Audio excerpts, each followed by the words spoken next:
If you're thinking of buying or selling a home, a lot has changed because of COVID-19. Homes that are outside the city are becoming more popular as people need more space.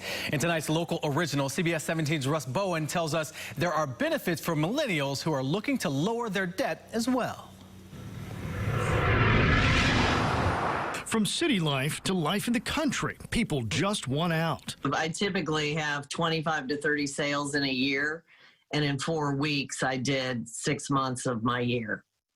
I've never seen anything like it. In July, the more urban Buncombe County had a 59% increase in pending sales. But look at what happens when you head into the country. Yancey County was 67% higher, Mitchell 73%, Madison a whopping 139%. Realtor Diane Vanderlinden says there's a reason. We're selling a lot of second home property because people said they want a place to come to, you know, to feel safer if this would happen again with a COVID type issue or, you know, the riots and the protesting. Before the pandemic, Matthew Hoagland and his wife picked up and moved from the city to Yanceyville, a town of about 2,000 people. He's written a book about it to help guide fellow millennials. We got involved right away with local boards and commissions. My wife started her own business. I got hired as the county planner, even though I had never had a local government job before. And best of all, we bought a house for just $39,000.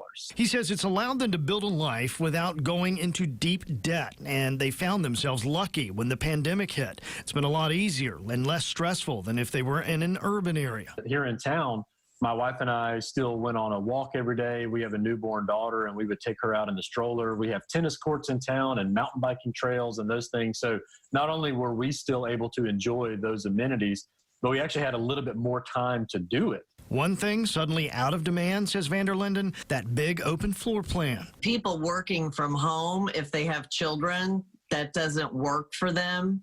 They need separated rooms. They need maybe a dining room area that they can turn into an office, or a separate bedroom area that they can turn into an office. Everybody, whether it's second home or primary home, they're working from home. Whatever you might be considering, do your homework. If they're going to take their job with them, for example, is that feasible? What is internet connectivity like in an area they might want to move to? What are real estate prices like? What does commercial real estate look like if they want to start a business? You know, just do a lot of research up front. Russ Bowen, CBS 17 News.